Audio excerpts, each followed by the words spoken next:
अथ श्री पंचमुखी हनुमान कवचम विनियोगः। ओम अस्य श्री पंचमुख हनुमन मंत्रस्य ब्रह्मा ऋषिः गायत्री छंदः श्री पंचमुख विराट हनुमान देवता ह्रीं बीजं श्रीं शक्तिः क्रौं कीलकं क्रौं कवचं क्रैं अस्त्राय फट् मम सकल कार्यार्थं सिद्ध्यर्थे जपे विनियोगः। ईश्वर उवाच अथ ध्यानं प्रवक्ष्यामि शृणु सर्वाङ्गे सुन्दरं यत्कृतं देवदेवेशे ध्यानं हनुमतः प्रियं पञ्चवक्त्रमहाभीमं त्रिपञ्चनयनैर्युतं बाहुभिर्दशभिर्योक्तं सर्वकामार्थसिद्धिदं पूर्वं तु वानरवक्त्रं कोटिसूर्यसमप्रभं दंष्ट्राकरालवदनं भ्रिकुटिकुटिलेक्षणम् अस्यैव दक्षिणं वक्त्रं नारसिंहं महाद्भुतम् अत्युग्रतेजो वपुषा भीषणं भयनाशनं पश्चिमे गारुडं वक्त्रं वक्रतुण्डमहाबलं सर्वनागप्रशमनं विषभूतादिकृन्तनम् उत्तरसौकरवक्त्रं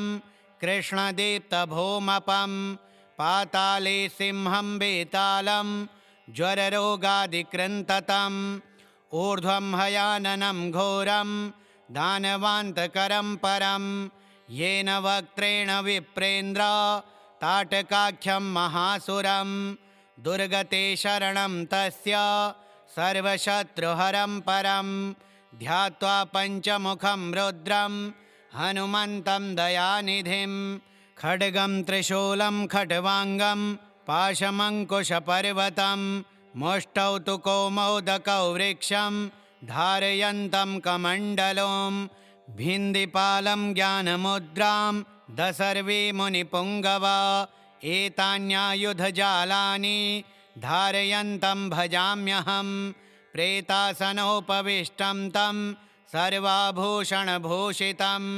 दिव्यमाल्याम्बरधरं दिव्यगन्धानुलेपनं सर्वैश्वर्यमयं देवं हनुमद्विश्वतोमुखं पञ्चास्यमच्युतमनेकविचित्रवर्णं वक्त्रं सशङ्खविभूतं कपिराजवीर्यं पीताम्बरादिमुकुटैरपि शोभिताङ्गं पिङ्गाक्षमञ्चनिसुतं ह्यनिशं स्मरामि मर्कटस्य महोत्साहं सर्वशोकविनाशनं शत्रुसंहर मां रक्ष श्रियदापयं हरिम्।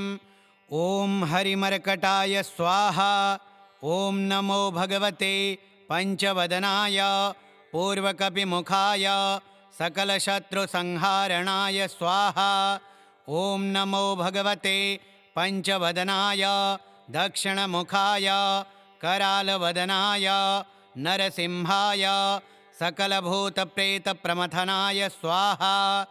ॐ नमो भगवते पञ्चवदनाय पश्चिममुखाय गरुडाय सकलविषहराय स्वाहा।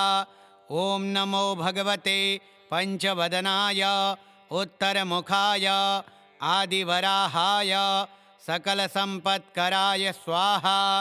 ॐ नमो भगवते पञ्चवदनाय ऊर्ध्वमुखाय हयग्रीवाय सकलजनवशीकरणाय स्वाहा। ॐ अस्य श्री पंचमुखी हनुमत्कवचस्तोत्रमन्त्रस्य श्रीरामचन्द्र ऋषिः अनुष्टुप् छन्दः श्रीसीतारामचन्द्रो देवता हनुमानति बीजं वायुदेवता इति शक्तिः श्रीरामचन्द्रावरप्रसादसिद्ध्यर्थे जपे विनियोगः। करन्यासः ॐ हं हनुमान् अङ्गुष्ठाभ्यां नमः। ॐ वं वायुदेवता तर्जनीभ्यां नमः। ॐ मं अञ्जनीसुताय मध्यमाभ्यां नमः। ॐ रं रामदूताय अनामिकाभ्यां नमः। ॐ हं हनुमते कनिष्ठिकाभ्यां नमः। ॐ रुं रुद्रमूर्तये करतलकरपृष्ठाभ्यां नमः। हृदयादिन्यासः। ॐ हं हृदयाय नमः। ॐ वं शिरसे स्वाहा। ॐ मं शिखायै वौषट। ॐ रं कवचाय हुं। ॐ हं नेत्रत्रयाय वौषट। ॐ ह्रं अस्त्राय फट। श्रीरामदूताय आञ्जनेयाय वायुपुत्राय महाबलाय सीताशोकनिवारणाय महाबलप्रचण्डाय लङ्कापुरीदहनाय फाल्गुनसखाय कोलाहलसकलब्रह्माण्डविश्वरूपाय सप्तसमुद्रान्तराललङ्घिताय पिङ्गलनयनामितविक्रमाय सूर्यबिम्बफलसेवाधिष्ठितपराक्रमाय सञ्जीवन्या अङ्गदलक्ष्मणमहाकपिसैन्यप्राणदात्रे दशग्रीवविध्वंसनाय रामेष्टाय सीतासह रामचन्द्रवरप्रसादाय षट्प्रयोगागम पञ्चमुखी हनुमन्मन्त्रजपे विनियोगः। ॐ ह्रीं हरिमर्कटमर्कटाय स्वाहा। ॐ ह्रीं हरिमर्कटमर्कटाय वं वं वं वं वं फट् स्वाहा। ॐ ह्रीं हरिमर्कटमर्कटाय फं फं फं फं फं स्वाहा। ॐ ह्रीं हरिमर्कटमर्कटाय खं खं खं खं खं मारणाय स्वाहा। ॐ ह्रीं हरिमर्कटमर्कटाय डं डं डं डं डं आकर्षणाय सकलसम्पत्कराय पञ्चमुखी वीरहनुमते पर्यन्त्रतन्त्रोच्चाटनाय स्वाहा। ॐ पूर्वकपिमुखाय पञ्चमुखी हनुमते ठं ठं ठं ठं ठं सकलशत्रुसंहारणाय स्वाहा। ॐ दक्षिणमुखे पञ्चमुखी हनुमते करालवदनाय नरसिंहाय ह्रां ह्रां ह्रां ह्रां ह्रां सकलभूतप्रेतदमनाय स्वाहा। ॐ पश्चिममुखे गरुडासनाय पञ्चमुखी वीरहनुमते मं मं मं मं मं सकलविषहराय स्वाहा। ॐ उत्तरमुखे आदिवराहाय लं लं लं लं लं नृसिंहाय नीलकण्ठाय पञ्चमुखी हनुमते स्वाहा। ॐ ऊर्ध्वमुखाय हयग्रीवाय ह्रुं ह्रुं ह्रुं ह्रुं ह्रुं रुद्रमूर्तये पञ्चमुखी हनुमते सकलजनवश्यकराय स्वाहा।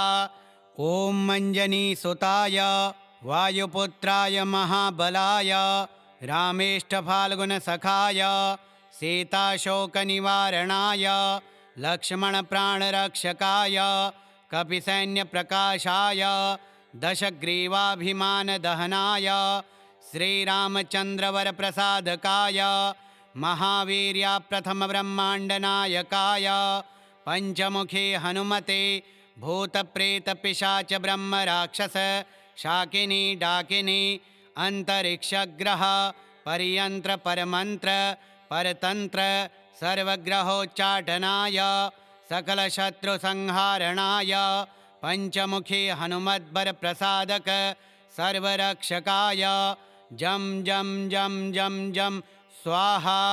इदं कवचं पठित्वा तु महाकवचं पठेन्नरः एकवारं पठेन्नित्यं सर्वशत्रुनिवारणं द्विवारं तु पठेन्नित्यं पुत्रपौत्रप्रवर्धनं त्रिवारं पठेन्नित्यं सर्वसम्पत्करं परं चतुर्वारं पठेन्नित्यं सर्वलोकवशीकरं पञ्चवारं पठेन्नित्यं सर्वरोगनिवारणं षड्वारं तु पठेन्नित्यं सर्वदेववशीकरं सप्तवारं पठेन्नित्यं सर्वकामार्थसिद्धिदम् अष्टवारं पठेन्नित्यं सर्वसौभाग्यदायकं नववारं पठेन्नित्यं सर्वैश्वर्यप्रदायकं दशवारं च पठेन्नित्यं त्रैलोक्यज्ञानदर्शनम् एकादशं पठेन्नित्यं सर्वसिद्धिं लभेन्नरः विनियोगः। ॐ अस्य श्रीपञ्चमुखहनुमन्मन्त्रस्य ब्रह्मा ऋषिः गायत्री छन्दः श्रीपञ्चमुखविराट् हनुमान् देवता। ह्रीं बीजं श्रीं शक्तिः क्रौं कीलकं क्रों कवचं क्रैं अस्त्राय फट् मम सकलकार्यार्थं सिद्ध्यर्थे जपे विनियोगः। ईश्वर उवाच अथ ध्यानं प्रवक्ष्यामि शृणु सर्वाङ्गे सुन्दरं यत्कृतं देवदेवेशे ध्यानं हनुमतः प्रियं। पञ्चवक्त्रमहाभीमं त्रिपञ्चनयनैर्युतं बाहुभिर्दशभिर्योक्तं सर्वकामार्थसिद्धिदं। पूर्वं तु वानरवक्त्रं कोटिसूर्यसमप्रभं दंष्ट्राकरालवदनं भ्रिकुटिकुटिलेक्षणम्। अस्यैव दक्षिणं वक्त्रं नारसिंहं महाद्भुतम् अत्युग्रतेजो वपुषा भीषणं भयनाशनं। पश्चिमे गारुडं वक्त्रं वक्रतुण्डमहाबलं सर्वनागप्रशमनं विषभूतादिकृन्तनम्। उत्तरसौकरवक्त्रं कृष्णदीप्तभौमपं पाताले सिंहं वेतालं ज्वररोगादिकृन्ततम्। ऊर्ध्वं हयाननं घोरं दानवान्तकरं परं येन वक्त्रेण विप्रेन्द्र ताटकाख्यं महासुरं। दुर्गते शरणं तस्य सर्वशत्रुहरं परं ध्यात्वा पञ्चमुखं रुद्रं हनुमन्तं दयानिधिं। खड्गं त्रिशूलं खट्वाङ्गं पाशमङ्कुशपर्वतं मुष्टौ तु कौमोदकौ वृक्षं धारयन्तं कमण्डलुं। भिन्दिपालं ज्ञानमुद्रां दशर्वे मुनिपुङ्गवा एतान्यायुधजालानि धारयन्तं भजाम्यहं। प्रेतासनोपविष्टं तं सर्वाभूषणभूषितं दिव्यमाल्याम्बरधरं दिव्यगन्धानुलेपनं सर्वैश्वर्यमयं देवं हनुमद्विश्वतोमुखं। पञ्चास्यमच्युतमनेकविचित्रवर्णं वक्त्रं सशङ्खविभूतं कपिराजवीर्यं पीताम्बरादिमुकुटैरपि शोभिताङ्गं पिङ्गाक्षमञ्चनिसुतं ह्यनिशं स्मरामि। मर्कटस्य महोत्साहं सर्वशोकविनाशनं शत्रुसंहर मां रक्ष श्रियदापयं हरिम्। ॐ हरिमर्कटाय स्वाहा। ॐ नमो भगवते पञ्चवदनाय पूर्वकपिमुखाय सकलशत्रुसंहारणाय स्वाहा। ॐ नमो भगवते पञ्चवदनाय दक्षिणमुखाय करालवदनाय नरसिंहाय सकलभूतप्रेतप्रमथनाय स्वाहा। ॐ नमो भगवते पञ्चवदनाय पश्चिममुखाय गरुडाय सकलविषहराय स्वाहा। ॐ नमो भगवते पञ्चवदनाय उत्तरमुखाय आदिवराहाय सकलसम्पत्कराय स्वाहा। ॐ नमो भगवते पञ्चवदनाय ऊर्ध्वमुखाय हयग्रीवाय सकलजनवशीकरणाय स्वाहा। ॐ अस्य श्री पञ्चमुखी हनुमत्कवचस्तोत्रमन्त्रस्य श्रीरामचन्द्र ऋषिः अनुष्टुप्छन्दः श्रीसीतारामचन्द्रो देवता हनुमानति बीजं वायुदेवता इति शक्तिः श्रीरामचन्द्रावरप्रसादसिद्ध्यर्थे जपे विनियोगः। करन्यासः ॐ हं हनुमान् अङ्गुष्ठाभ्यां नमः। ॐ वं वायुदेवता तर्जनीभ्यां नमः। ॐ मं अञ्जनीसुताय मध्यमाभ्यां नमः। ॐ रं रामदूताय अनामिकाभ्यां नमः। ॐ हं हनुमते कनिष्ठिकाभ्यां नमः। ॐ रुं रुद्रमूर्तये करतलकरपृष्ठाभ्यां नमः। हृदयादिन्यासः। ॐ हं हृदयाय नमः। ॐ वं शिरसे स्वाहा। ॐ मं शिखायै वौषट। ॐ रं कवचाय हुं। ॐ हं नेत्रत्रयाय वौषट। ॐ रं अस्त्राय फट। श्रीरामदूताय आञ्जनेयाय वायुपुत्राय महाबलाय सीताशोकनिवारणाय महाबलप्रचण्डाय लङ्कापुरीदहनाय फाल्गुनसखाय कोलाहलसकलब्रह्माण्डविश्वरूपाय सप्तसमुद्रान्तराललङ्घिताय पिङ्गलनयनामितविक्रमाय सूर्यबिम्बफलसेवाधिष्ठितपराक्रमाय सञ्जीवन्या अङ्गदलक्ष्मणमहाकपिसैन्यप्राणदात्रे दशग्रीवविध्वंसनाय रामेष्टाय सीतासह रामचन्द्रवरप्रसादाय षट्प्रयोगागम पञ्चमुखी हनुमन्मन्त्रजपे विनियोगः। ॐ ह्रीं हरिमर्कटमर्कटाय स्वाहा। ॐ ह्रीं हरिमर्कटमर्कटाय वं वं वं वं वं फट् स्वाहा। ॐ ह्रीं हरिमर्कटमर्कटाय फं फं फं फं फं स्वाहा। ॐ ह्रीं हरिमर्कटमर्कटाय खं खं खं खं खं मारणाय स्वाहा। ॐ ह्रीं हरिमर्कटमर्कटाय डं डं डं डं डं आकर्षणाय सकलसम्पत्कराय पञ्चमुखी वीरहनुमते पर्यन्त्रतन्त्रोच्चाटनाय स्वाहा। ॐ पूर्वकपिमुखाय पञ्चमुखी हनुमते ठं ठं ठं ठं ठं सकलशत्रुसंहारणाय स्वाहा। ॐ दक्षिणमुखे पञ्चमुखी हनुमते करालवदनाय नरसिंहाय ह्रां ह्रां ह्रां ह्रां ह्रां सकलभूतप्रेतदमनाय स्वाहा।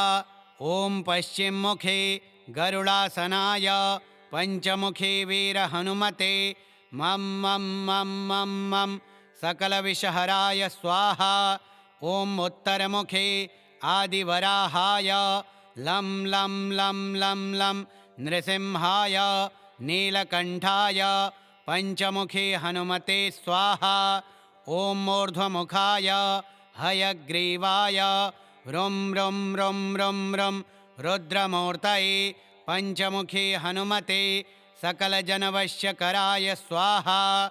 ॐ मञ्जनीसुताय वायुपुत्राय महाबलाय रामेष्टफाल्गुनसखाय सीताशोकनिवारणाय लक्ष्मणप्राणरक्षकाय कपिसैन्यप्रकाशाय दशग्रीवाभिमानदहनाय श्रीरामचन्द्रवरप्रसादकाय महावीर्याप्रथमब्रह्माण्डनायकाय पञ्चमुखी हनुमते भूतप्रेतपिशाच ब्रह्मराक्षस शाकिनी डाकिनी अन्तरिक्षग्रह पर्यन्त्र परमन्त्र परतन्त्र सर्वग्रहोच्चाटनाय सकलशत्रुसंहारणाय पञ्चमुखी हनुमद्वरप्रसादक सर्वरक्षकाय जं जं जं जं जं स्वाहा।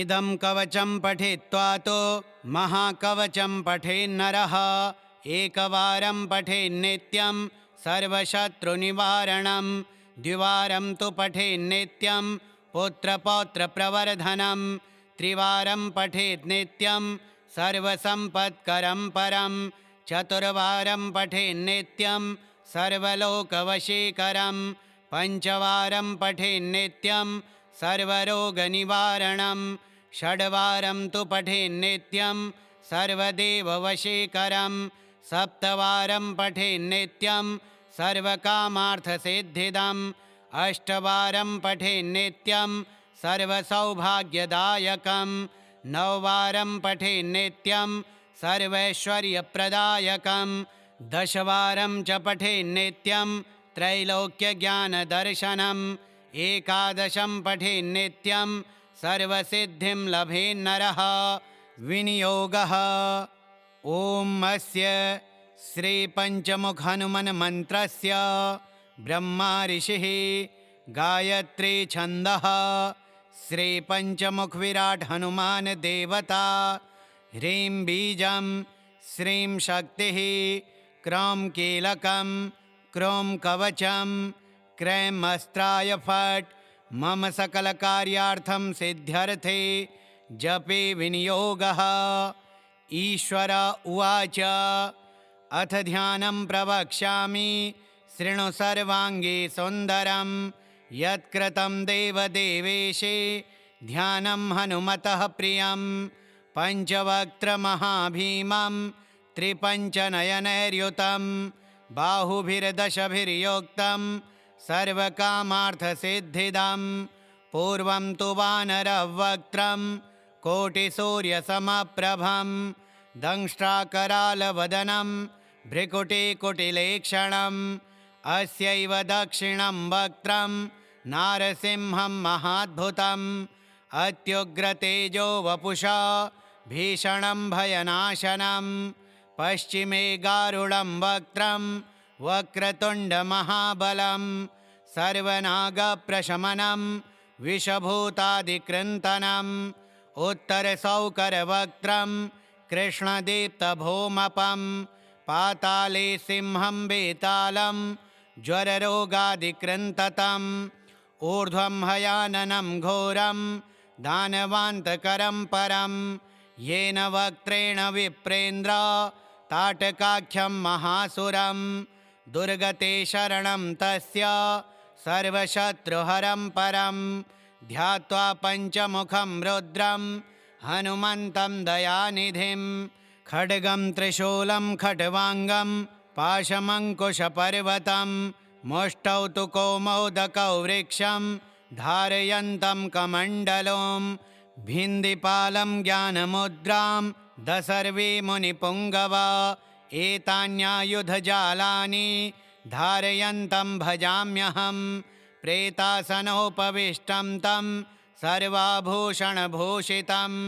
दिव्यमाल्याम्बरधरं दिव्यगन्धानुलेपनं सर्वैश्वर्यमयं देवं हनुमद्विश्वतोमुखं पञ्चास्यमच्युतमनेकविचित्रवर्णं वक्त्रं सशङ्खविभूतं कपिराजवीर्यं पीताम्बरादिमुकुटैरपि शोभिताङ्गं पिङ्गाक्षमञ्चनिसुतं ह्यनिशं स्मरामि मर्कटस्य महोत्साहं सर्वशोकविनाशनं शत्रुसंहर मां रक्ष श्रियदापयं हरिम् ॐ हरिमर्कटाय स्वाहा। ॐ नमो भगवते पञ्चवदनाय पूर्वकपिमुखाय सकलशत्रुसंहारणाय स्वाहा। ॐ नमो भगवते पञ्चवदनाय दक्षिणमुखाय करालवदनाय नरसिंहाय सकलभूतप्रेतप्रमथनाय स्वाहा। ॐ नमो भगवते पञ्चवदनाय पश्चिममुखाय गरुडाय सकलविषहराय स्वाहा। ॐ नमो भगवते पञ्चवदनाय उत्तरमुखाय आदिवराहाय सकलसम्पत्कराय स्वाहा। ॐ नमो भगवते पञ्चवदनाय ऊर्ध्वमुखाय हयग्रीवाय सकलजनवशीकरणाय स्वाहा। ॐ अस्य श्री पञ्चमुखी हनुमत्कवचस्तोत्रमन्त्रस्य श्रीरामचन्द्र ऋषिः अनुष्टुप्छन्दः श्रीसीतारामचन्द्रो देवता हनुमानति बीजं वायुदेवता इति शक्तिः श्रीरामचन्द्रावरप्रसादसिद्ध्यर्थे जपे विनियोगः। करन्यासः ॐ हं हनुमान् अङ्गुष्ठाभ्यां नमः। ॐ वं वायुदेवता तर्जनीभ्यां नमः। ॐ मं अञ्जनीसुताय मध्यमाभ्यां नमः। ॐ रं रामदूताय अनामिकाभ्यां नमः। ॐ हं हनुमते कनिष्ठिकाभ्यां नमः। ॐ रुं रुद्रमूर्तये करतलकरपृष्ठाभ्यां नमः। हृदयादिन्यासः ॐ हं हृदयाय नमः। ॐ वं शिरसे स्वाहा। ॐ मं शिखायै वौषट। ॐ रं कवचाय हुं। ॐ हं नेत्रत्रयाय वौषट। ॐ रुं अस्त्राय फट। श्रीरामदूताय आञ्जनेयाय वायुपुत्राय महाबलाय सीताशोकनिवारणाय महाबलप्रचण्डाय लङ्कापुरीदहनाय फाल्गुनसखाय कोलाहलसकलब्रह्माण्डविश्वरूपाय सप्तसमुद्रान्तराललङ्घिताय पिङ्गलनयनामितविक्रमाय सूर्यबिम्बफलसेवाधिष्ठितपराक्रमाय सञ्जीवन्या अङ्गदलक्ष्मणमहाकपिसैन्यप्राणदात्रे दशग्रीवविध्वंसनाय रामेष्ठाय सीतासह रामचन्द्रवरप्रसादाय षट्प्रयोगागम पञ्चमुखी हनुमन्मन्त्रजपे विनियोगः। ॐ ह्रीं हरिमर्कटमर्कटाय स्वाहा। ॐ ह्रीं हरिमर्कटमर्कटाय वं वं वं वं वं फट् स्वाहा। ॐ ह्रीं हरिमर्कटमर्कटाय फं फं फं फं फं स्वाहा। ॐ ह्रीं हरिमर्कटमर्कटाय खं खं खं खं खं मारणाय स्वाहा। ॐ ह्रीं हरिमर्कटमर्कटाय डं डं डं डं डं आकर्षणाय सकलसम्पत्कराय पञ्चमुखी वीरहनुमते पर्यन्त्रतन्त्रोच्चाटनाय स्वाहा। ॐ पूर्वकपिमुखाय पञ्चमुखी हनुमते ठं ठं ठं ठं ठं सकलशत्रुसंहारणाय स्वाहा। ॐ दक्षिणमुखे पञ्चमुखी हनुमते करालवदनाय नरसिंहाय ह्रां ह्रां ह्रां ह्रां ह्रां सकलभूतप्रेतदमनाय स्वाहा। ॐ पश्चिममुखे गरुडासनाय पञ्चमुखी वीरहनुमते मं मं मं मं मं सकलविषहराय स्वाहा। ॐ उत्तरमुखे आदिवराहाय लं लं लं लं लं नृसिंहाय नीलकण्ठाय पञ्चमुखी हनुमते स्वाहा। ॐ ऊर्ध्वमुखाय हयग्रीवाय रुं रुं रुं रुं रुं रुद्रमूर्तये पञ्चमुखी हनुमते सकलजनवश्यकराय स्वाहा। ॐ मञ्जनीसुताय वायुपुत्राय महाबलाय रामेष्ठफाल्गुनसखाय सीताशोकनिवारणाय लक्ष्मणप्राणरक्षकाय कपिसैन्यप्रकाशाय दशग्रीवाभिमानदहनाय श्रीरामचन्द्रवरप्रसादकाय महावीर्याप्रथमब्रह्माण्डनायकाय पञ्चमुखी हनुमते भूतप्रेतपिशाचब्रह्मराक्षस शाकिनी डाकिनी अन्तरिक्षग्रह पर्यन्त्रपरमन्त्र परतन्त्र सर्वग्रहोच्चाटनाय सकलशत्रुसंहारणाय पञ्चमुखी हनुमद्वरप्रसादक सर्वरक्षकाय जं जं जं जं जं स्वाहा। इदं कवचं पठित्वा तु महाकवचं पठेन्नरः एकवारं पठेन्नित्यं सर्वशत्रुनिवारणं द्विवारं तु पठेन्नित्यं पुत्रपौत्रप्रवर्धनं त्रिवारं पठेत् नित्यं सर्वसम्पत्करं परं चतुर्वारं पठेन्नित्यं सर्वलोकवशीकरं पञ्चवारं पठेन्नित्यं सर्वरोगनिवारणं षड्वारं तु पठेन्नित्यं सर्वदेववशीकरं सप्तवारं पठेन्नित्यं सर्वकामार्थसिद्धिदम् अष्टवारं पठेन्नित्यं सर्वसौभाग्यदायकं नववारं पठेन्नित्यं सर्वैश्वर्यप्रदायकं दशवारं च पठेन्नित्यं त्रैलोक्यज्ञानदर्शनम् एकादशं पठेन्नित्यं सर्वसिद्धिं लभेन्नरः। विनियोगः।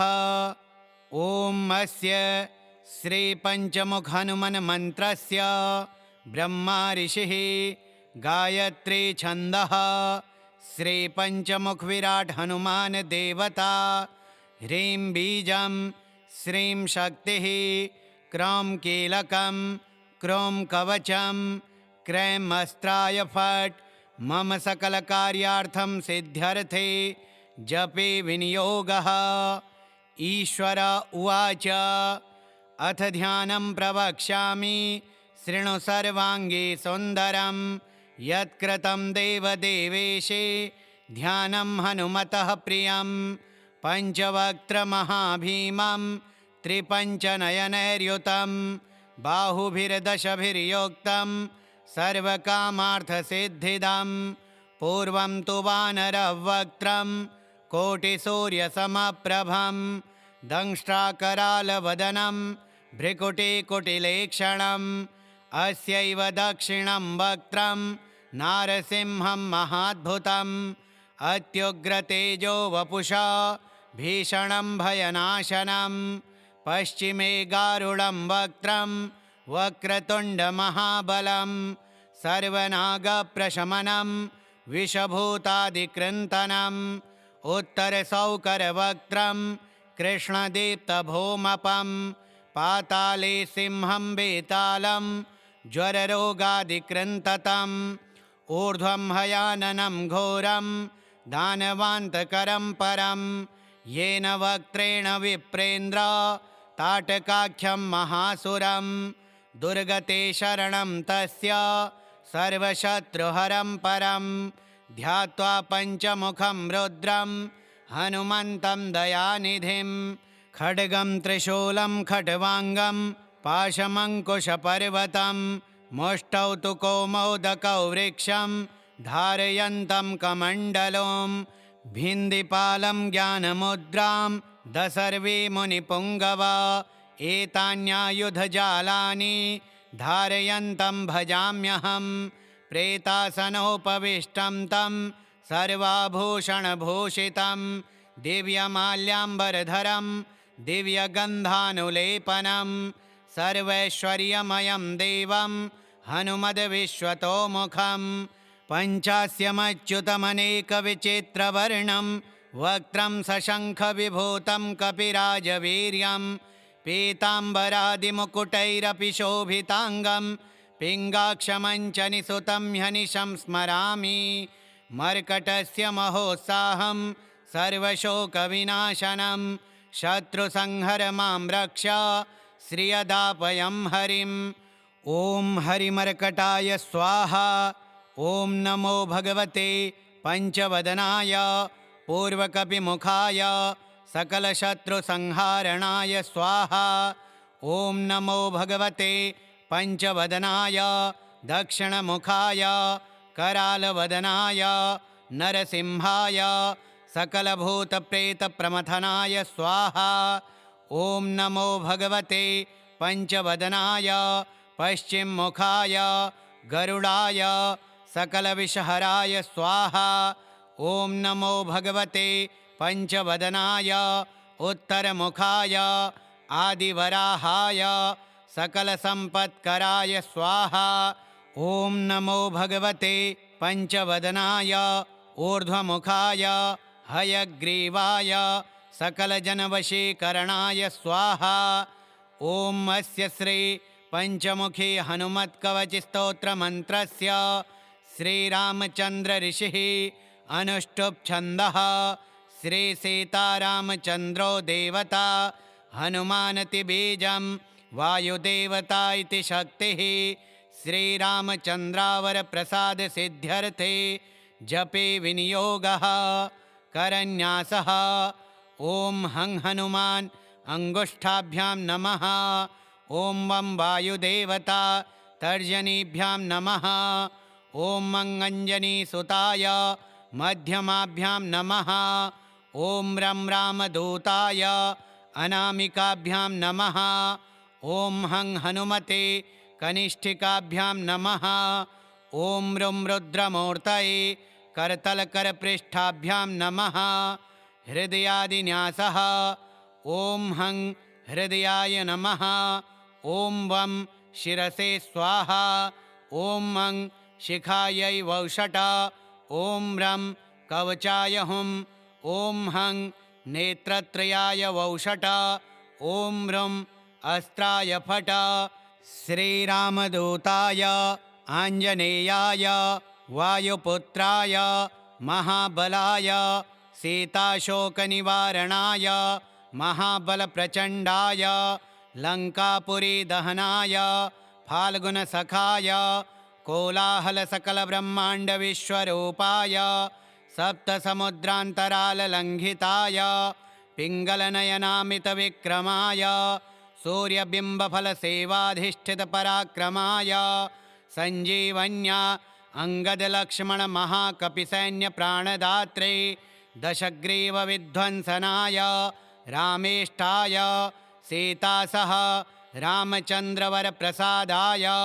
षट्प्रयोगागम पञ्चमुखी हनुमन्मन्त्रजपे विनियोगः ॐ ह्रीं हरिमर्कटमर्कटाय स्वाहा ॐ ह्रीं हरिमर्कटमर्कटाय वं वं वं वं वं फट् स्वाहा ॐ ह्रीं हरिमर्कटमर्कटाय फं फं फं फं फं स्वाहा ॐ ह्रीं हरिमर्कटमर्कटाय खं खं खं खं खं मारणाय स्वाहा ॐ ह्रीं हरिमर्कटमर्कटाय डं डं डं डं डं आकर्षणाय सकलसम्पत्कराय पञ्चमुखी वीरहनुमते पर्यन्त्रतन्त्रोच्चाटनाय स्वाहा ॐ पूर्वकपिमुखाय पञ्चमुखी हनुमते ठं ठं ठं ठं ठं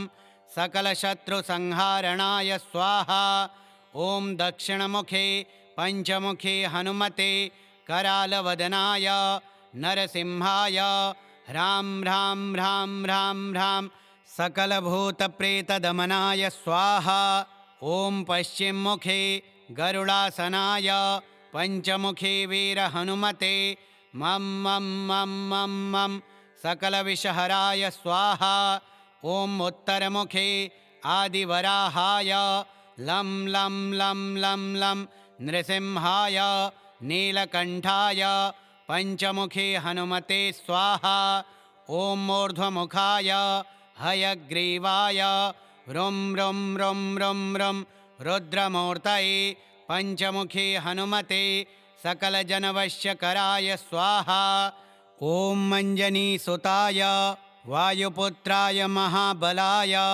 रामेष्ठफाल्गुनसखाय सीताशोकनिवारणाय लक्ष्मणप्राणरक्षकाय कपिसैन्यप्रकाशाय दशग्रीवाभिमानदहनाय श्रीरामचन्द्रवरप्रसादकाय महावीर्याप्रथमब्रह्माण्डनायकाय पञ्चमुखी हनुमते भूतप्रेतपिशाचब्रह्मराक्षस शाकिनी डाकिनी अन्तरिक्षग्रह पर्यन्त्र परमन्त्र परतन्त्र सर्वग्रहोच्चाटनाय सकलशत्रुसंहारणाय पञ्चमुखी हनुमद्वरप्रसादक सर्वरक्षकाय जं जं जं जं जं स्वाहा इदं कवचं पठित्वा तो महाकवचं पठेन्नरः एकवारं पठेन्नित्यं सर्वशत्रुनिवारणं द्विवारं तु पठेन्नित्यं पुत्रपौत्रप्रवर्धनं त्रिवारं पठेन्नित्यं सर्वसम्पत्करं परं चतुर्वारं पठेन्नित्यं सर्वलोकवशीकरं पञ्चवारं पठेन्नित्यं सर्वरोगनिवारणं षड्वारं तु पठेन्नित्यं सर्वदेववशीकरं सप्तवारं पठेन्नित्यं सर्वकामार्थसिद्धिदम् अष्टवारं पठेन्नित्यं सर्वसौभाग्यदायकं नववारं पठेन्नित्यं सर्वैश्वर्यप्रदायकं दशवारं च पठेन्नित्यं त्रैलोक्यज्ञानदर्शनम् एकादशं पठेन्नित्यं सर्वसिद्धिं लभेन्नरः विनियोगः ॐ अस्य श्रीपञ्चमुखहनुमन्मन्त्रस्य ब्रह्मा ऋषिः गायत्री छन्दः श्री पंचमुख विराट हनुमान देवता। ह्रीं बीजं श्रीं शक्तिः क्रौं कीलकं क्रों कवचं क्रैं अस्त्राय फट् मम सकलकार्यार्थं सिद्ध्यर्थे जपे विनियोगः। ईश्वर उवाच अथ ध्यानं प्रवक्ष्यामि शृणु सर्वाङ्गे सुन्दरं यत्कृतं देवदेवेशे ध्यानं हनुमतः प्रियं। पञ्चवक्त्रमहाभीमं त्रिपञ्चनयनैर्युतं बाहुभिर्दशभिर्योक्तं सर्वकामार्थसिद्धिदं। पूर्वं तु वानरवक्त्रं कोटिसूर्यसमप्रभं दंष्ट्राकरालवदनं भ्रिकुटिकुटिलेक्षणम्। अस्यैव दक्षिणं वक्त्रं नारसिंहं महाद्भुतम् अत्युग्रतेजो वपुषा भीषणं भयनाशनं। पश्चिमे गारुडं वक्त्रं वक्रतुण्डमहाबलं सर्वनागप्रशमनं विषभूतादिकृन्तनम्। उत्तरसौकरवक्त्रं कृष्णदीप्तभौमपं पाताले सिंहं वेतालं ज्वररोगादिकृन्ततम्। ऊर्ध्वं हयाननं घोरं दानवान्तकरं परं येन वक्त्रेण विप्रेन्द्र ताटकाख्यं महासुरं। दुर्गते शरणं तस्य सर्वशत्रुहरं परं ध्यात्वा पञ्चमुखं रुद्रं हनुमन्तं दयानिधिं। खड्गं त्रिशूलं खट्वाङ्गं पाशमङ्कुशपर्वतं मुष्टौ तु कौमोदकौ वृक्षं धारयन्तं कमण्डलुं। भिन्दिपालं ज्ञानमुद्रां दशर्वे मुनिपुङ्गवा एतान्यायुधजालानि धारयन्तं भजाम्यहं। प्रेतासनोपविष्टं तं सर्वाभूषणभूषितं दिव्यमाल्याम्बरधरं दिव्यगन्धानुलेपनं सर्वैश्वर्यमयं देवं हनुमद्विश्वतोमुखं। पञ्चास्यमच्युतमनेकविचित्रवर्णं वक्त्रं सशङ्खविभूतं कपिराजवीर्यं पीताम्बरादिमुकुटैरपि शोभिताङ्गं पिङ्गाक्षमञ्चनिसुतं ह्यनिशं स्मरामि। मर्कटस्य महोत्साहं सर्वशोकविनाशनं शत्रुसंहर मां रक्ष श्रियदापयं हरिम्। ॐ हरिमर्कटाय स्वाहा। ॐ नमो भगवते पञ्चवदनाय पूर्वकपिमुखाय सकलशत्रुसंहारणाय स्वाहा। ॐ नमो भगवते पञ्चवदनाय दक्षिणमुखाय करालवदनाय नरसिंहाय सकलभूतप्रेतप्रमथनाय स्वाहा। ॐ नमो भगवते पञ्चवदनाय पश्चिममुखाय गरुडाय सकलविषहराय स्वाहा। ॐ नमो भगवते पञ्चवदनाय उत्तरमुखाय आदिवराहाय सकलसम्पत्कराय स्वाहा।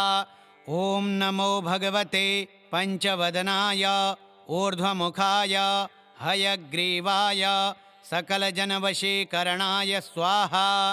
ॐ अस्य श्री पञ्चमुखी हनुमत्कवचस्तोत्रमन्त्रस्य श्रीरामचन्द्र ऋषिः अनुष्टुप्छन्दः श्रीसीतारामचन्द्रो देवता हनुमानति बीजं वायुदेवता इति शक्तिः श्रीरामचन्द्रावरप्रसादसिद्ध्यर्थे जपे विनियोगः। करन्यासः ॐ हं हनुमान् अङ्गुष्ठाभ्यां नमः। ॐ वं वायुदेवता तर्जनीभ्यां नमः। ॐ मं अञ्जनीसुताय मध्यमाभ्यां नमः। ॐ रं रामदूताय अनामिकाभ्यां नमः। ॐ हं हनुमते कनिष्ठिकाभ्यां नमः। ॐ रुं रुद्रमूर्तये करतलकरपृष्ठाभ्यां नमः। हृदयादिन्यासः ॐ हं हृदयाय नमः। ॐ वं शिरसे स्वाहा। ॐ मं शिखायै वौषट।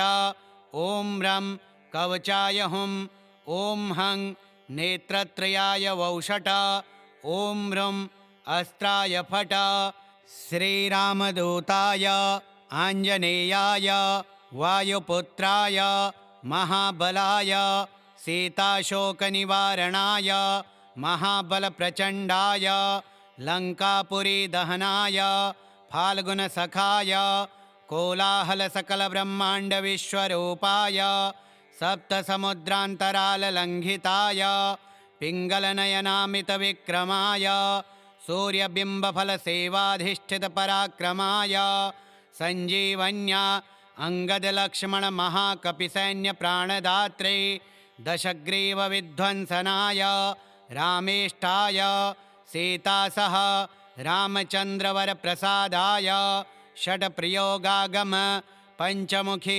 हनुमन्मन्त्रजपे विनियोगः ॐ ह्रीं हरिमर्कटमर्कटाय स्वाहा ॐ ह्रीं हरिमर्कटमर्कटाय वं वं वं वं वं फट् स्वाहा ॐ ह्रीं हरिमर्कटमर्कटाय फं फं फं फं फं स्वाहा ॐ ह्रीं हरिमर्कटमर्कटाय खं खं खं खं खं मारणाय स्वाहा ॐ ह्रीं हरिमर्कटमर्कटाय डं डं डं डं डं आकर्षणाय सकलसम्पत्कराय पञ्चमुखी वीरहनुमते पर्यन्त्रतन्त्रोच्चाटनाय स्वाहा ॐ पूर्वकपिमुखाय पञ्चमुखी हनुमते ठं ठं ठं ठं ठं सकलशत्रुसंहारणाय स्वाहा ॐ दक्षिणमुखे पञ्चमुखी हनुमते करालवदनाय नरसिंहाय ह्रां ह्रां ह्रां ह्रां ह्रां सकलभूतप्रेतदमनाय स्वाहा ॐ पश्चिममुखे गरुडासनाय पञ्चमुखी वीरहनुमते मं मं मं मं मं सकलविषहराय स्वाहा ॐ उत्तरमुखे आदिवराहाय लं लं लं लं लं नृसिंहाय नीलकण्ठाय पञ्चमुखी हनुमते स्वाहा ॐ ऊर्ध्वमुखाय हयग्रीवाय ह्रुं ह्रुं ह्रुं ह्रुं ह्रुं रुद्रमूर्तये पञ्चमुखी हनुमते सकलजनवश्यकराय स्वाहा ॐ मञ्जनीसुताय वायुपुत्राय महाबलाय रामेष्टफाल्गुनसखाय सीताशोकनिवारणाय लक्ष्मणप्राणरक्षकाय कपिसैन्यप्रकाशाय दशग्रीवाभिमानदहनाय श्रीरामचन्द्रवरप्रसादकाय महावीर्याप्रथमब्रह्माण्डनायकाय पञ्चमुखी हनुमते भूतप्रेतपिशाच ब्रह्मराक्षस शाकिनी डाकिनी अन्तरिक्षग्रह पर्यन्त्र परमन्त्र परतन्त्र सर्वग्रहोच्चाटनाय सकलशत्रुसंहारणाय पञ्चमुखी हनुमद्वरप्रसादक सर्वरक्षकाय जं जं जं जं जं स्वाहा इदं कवचं पठित्वा तु महाकवचं पठेन्नरः एकवारं पठेन्नित्यं सर्वशत्रुनिवारणं द्विवारं तु पठेन्नित्यं पुत्रपौत्रप्रवर्धनं त्रिवारं पठेत् नित्यं सर्वसम्पत्करं परं चतुर्वारं पठेन्नित्यं सर्वलोकवशीकरं पञ्चवारं पठेन्नित्यं सर्वरोगनिवारणं षड्वारं तु पठेन्नित्यं सर्वदेववशीकरं सप्तवारं पठेन्नित्यं सर्वकामार्थसिद्धिदम् अष्टवारं पठेन्नित्यं सर्वसौभाग्यदायकं नववारं पठेन्नित्यं सर्वैश्वर्यप्रदायकं दशवारं च पठेन्नित्यं त्रैलोक्यज्ञानदर्शनम् एकादशं पठेन्नित्यं सर्वसिद्धिं लभेन्नरः श्रीपञ्चमुखी हनुमत्कवचं पञ्चपाठः श्रीहनुमतार्पणमस्तु।